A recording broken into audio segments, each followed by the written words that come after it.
26 qershor. Jetoni në harmoni. Mendoni të njëjtën gjë për njëri tjetrin. Romakëve 12:6. Kërkohet aftësi dhe perëndishmëri për të mos u pajtuar me dikë me dashamirësi. Është e lehtë të shkosh mirë me njerëz me të cilët kemi gjithçka të përbashkët, ku nuk ka shqetësime për mosmarrveshje.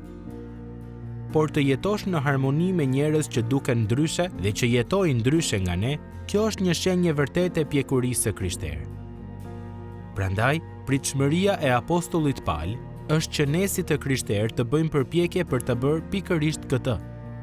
Thirrja e Paulit për të menduar të njëjtën gjë nuk është një thirrje për një lloj uniformiteti, ku të gjithë ne vishemi njësoj, veprojmë njësoj, votojmë njësoj dhe flasim njësoj.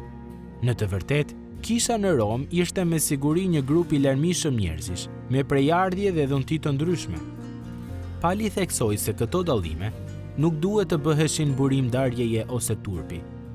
Siç e përkthen këtë varg versioni ESV, dëshira e Paulit për kishën romane ishte kjo: jetoni në harmoni me njëri tjetrin.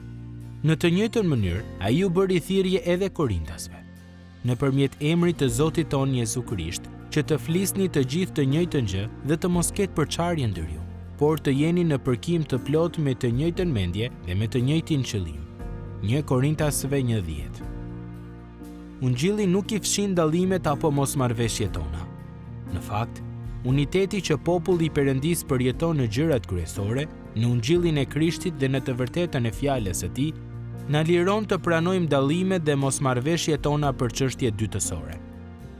Uniteti i krishterë, në fund të fundit, nuk qëndron në politikën tonë, në pozitën tonë shoqërore ose në ngjyrën që mendojmë se duhet të jetë tapeti, por tek ai që ne e dimë se është udha, e vërteta dhe jeta.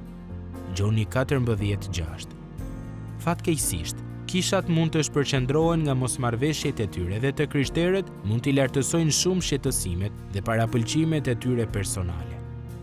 Disa prej nesh e trajtojnë çdo çështje si arsye për t'u ndarë dhe kështu ne bëhemi legalist, duke u marrë me vogëlsira dhe duke mos qenë kurrë të lumtur derisa të jemi në një kishë uniforme.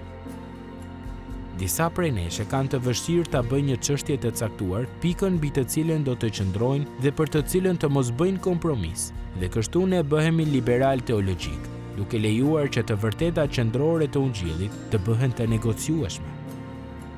Harmonia për të cilën Pauli na thërret të luftojmë është harmonia e ungjillit.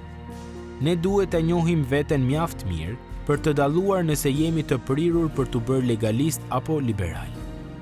Ne duhet t'i kërkojmë Perëndis që të na jap qartësi në mendime dhe dashuri hyjnore në zemër ndaj vëllezërve dhe motrave tona në Krishtin.